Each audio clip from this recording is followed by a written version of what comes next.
Buenos días, buenas tardes. Hoy es domingo 30 de agosto. Pertenezco al grupo COVID Cali, médicos grupo COVID Cali.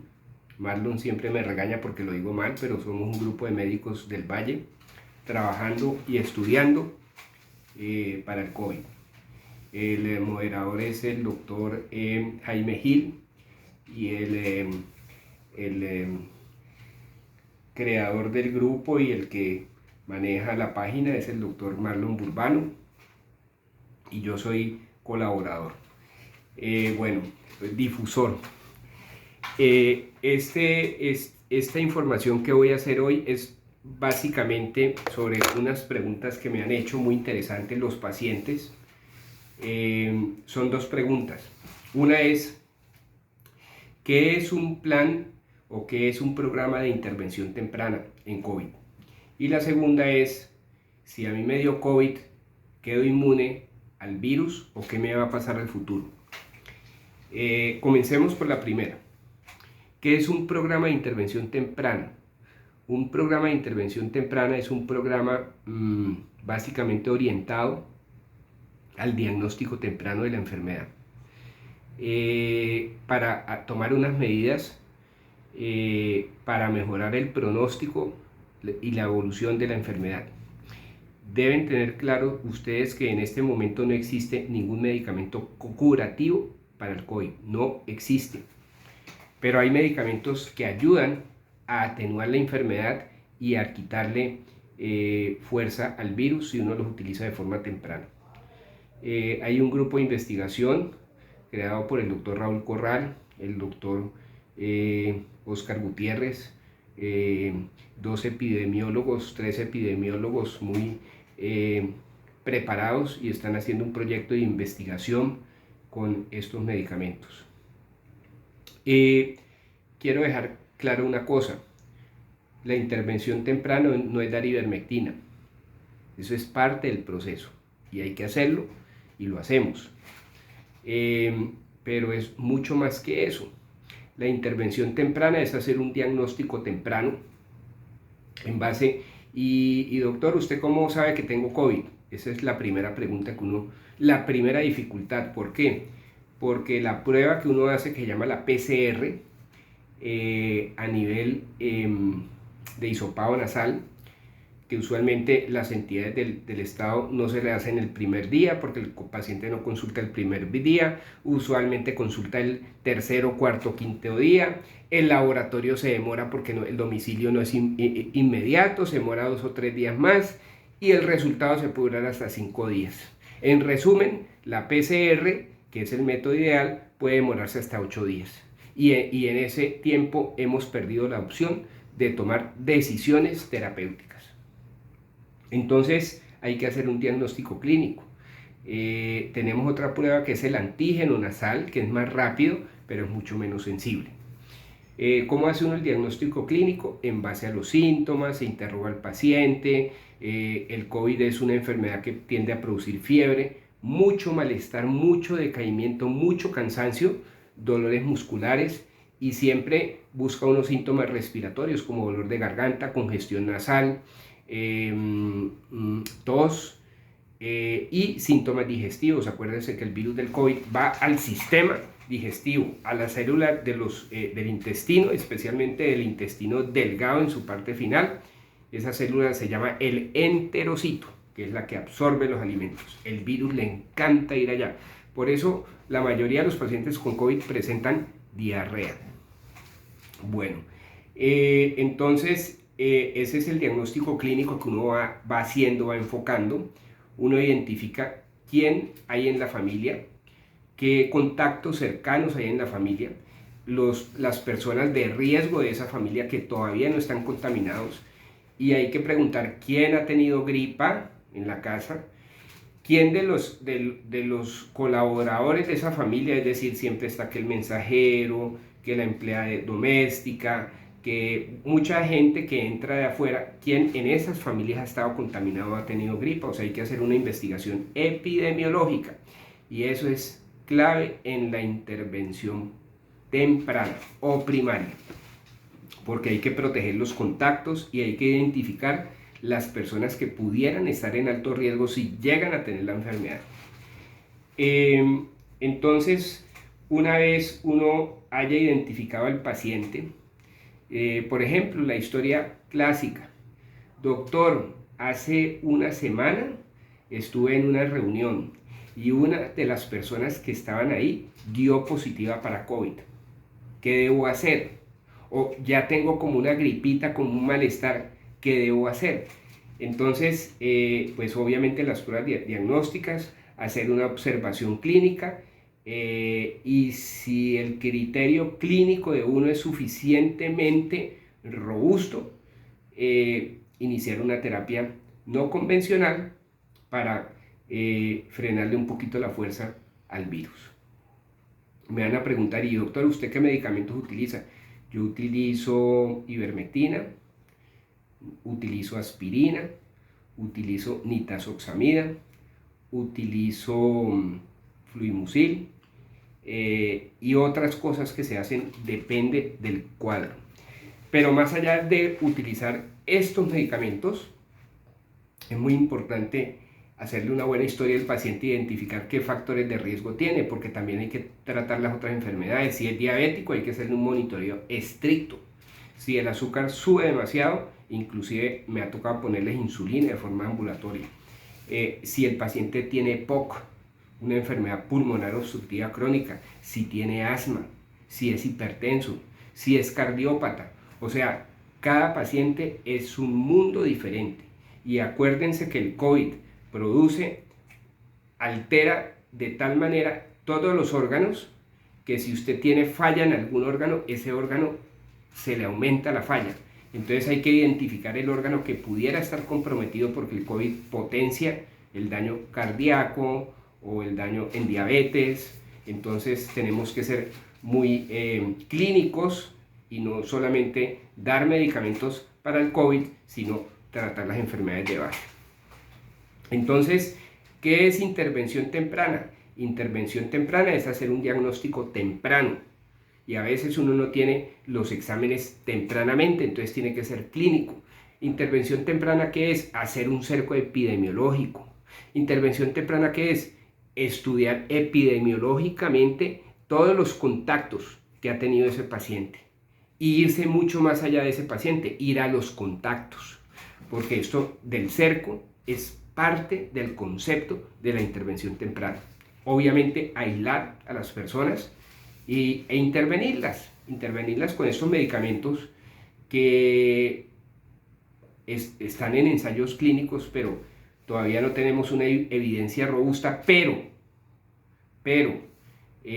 lo que hemos observado es que los pacientes tienden a mejorarse y tienden a no complicarse, y eso no solamente lo digo yo con el grupo de mis pacientes, sino con la experiencia observacional de muchos médicos que estamos haciendo este tipo de trabajo. Eso es lo que yo les quería decir de intervención temprana.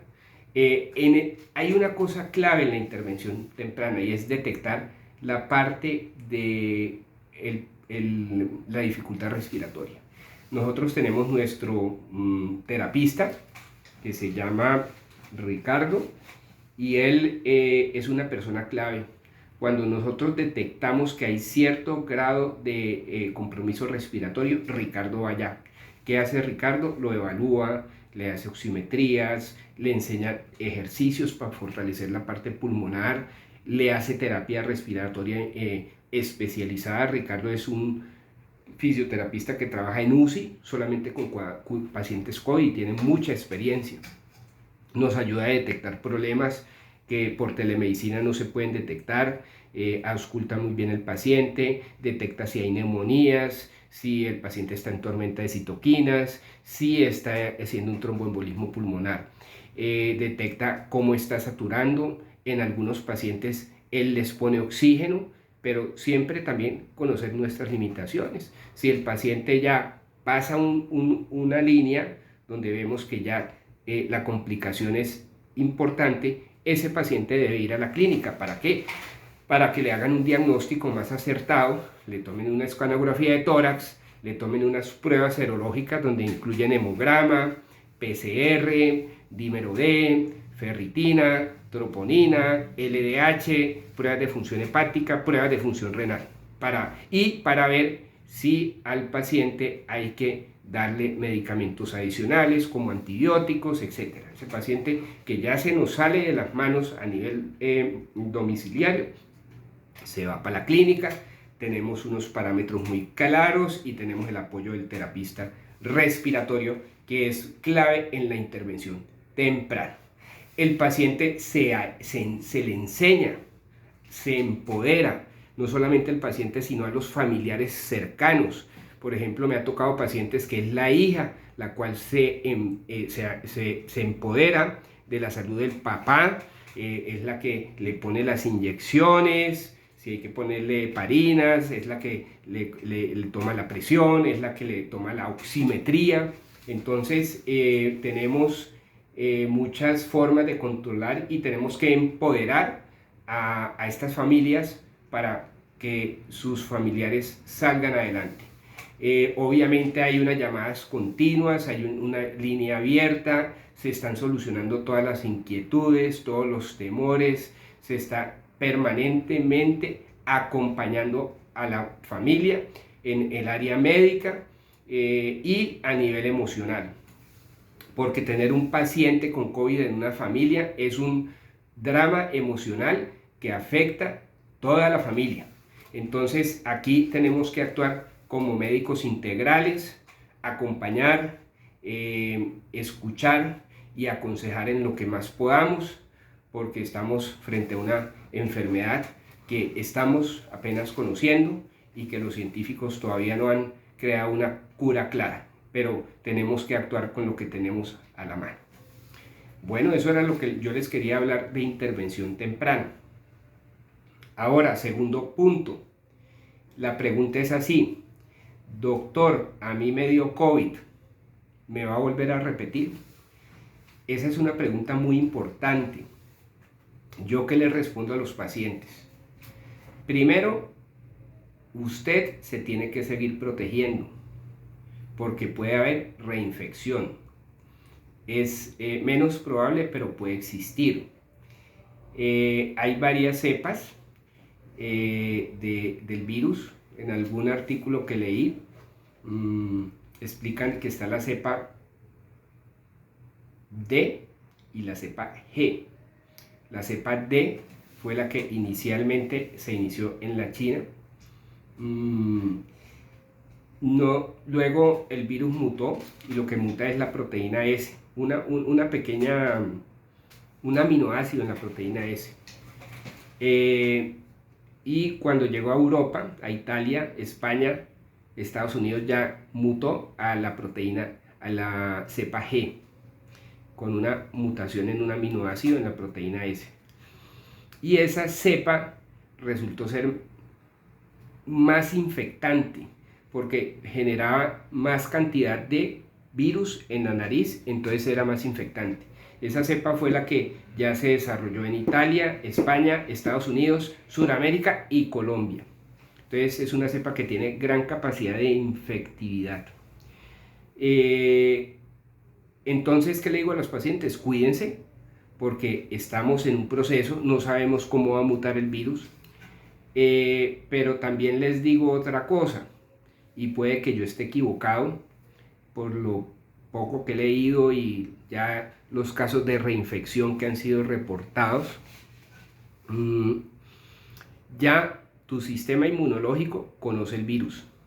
Si llega variado o mutado, de todos modos puede que te dé la enfermedad, pero ya hay una memoria inmunológica, especialmente en los linfocitos T, los linfocitos T helper o ayudadores, los linfocitos T citotóxicos o destrozadores, y los linfocitos plasmocitos productores de anticuerpos.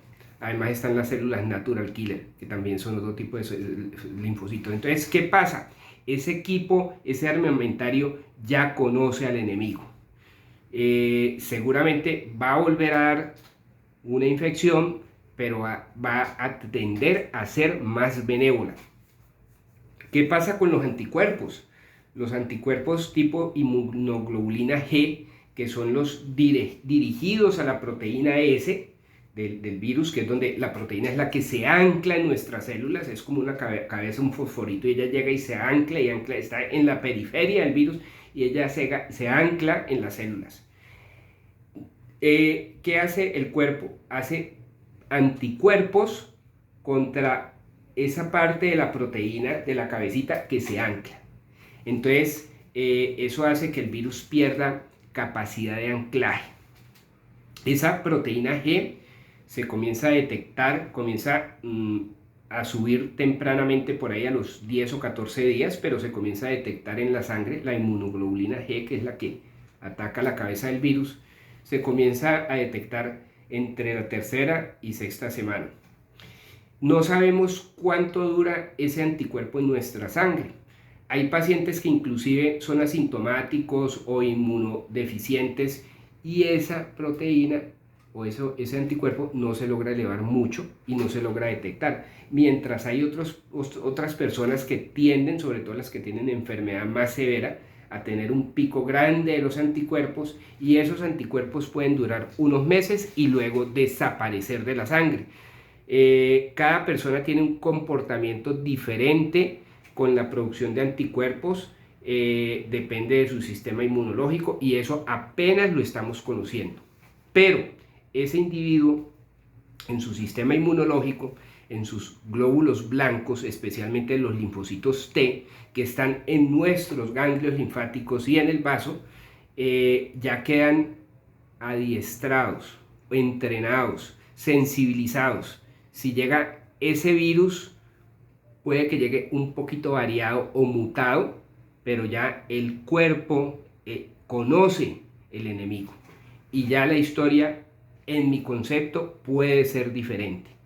Y la tendencia, y puede que yo esté equivocado, que con los meses o años este virus tan letal en algunas personas, a pesar de que mute, ya va a ser identificado por el sistema inmunológico colectivo, o sea, de rebaño. O sea, ya todos vamos a conocer el virus, y nuestros linfocitos ya van a estar entrenados. Entonces, la tendencia podría ser que esto se vuelva simplemente como otro resfriado más.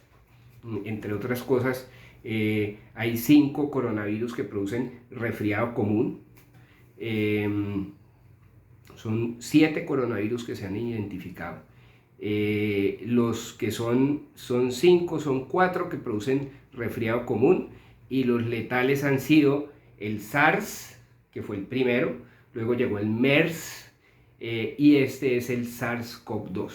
Entonces son 7 coronavirus, y la gran mayoría son virus que producen resfriado común. Entonces la tendencia, creo yo, que este virus va a seguir siendo igual, pero el sistema inmunológico nuestro ya lo va a tener identificado, y si entra, pues va a dar un virus más atenuado.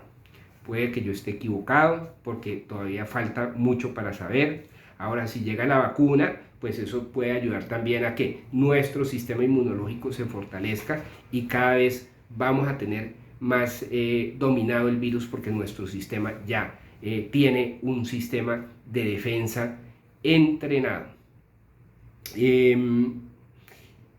Básicamente eso era lo que les quería decir. Entonces, si les dio COVID y ya pasaron la enfermedad, síganse cuidando por un tiempo largo, mientras todo esto es como un alcacer, se sube y luego comienza a bajar, y va a llegar un momento que se nos va a bajar, va a llegar que ya muchas personas en la comunidad tienen una inmunidad parcial, y el virus va a perder capacidad de contagiosidad. Entonces, si les da, cuídense.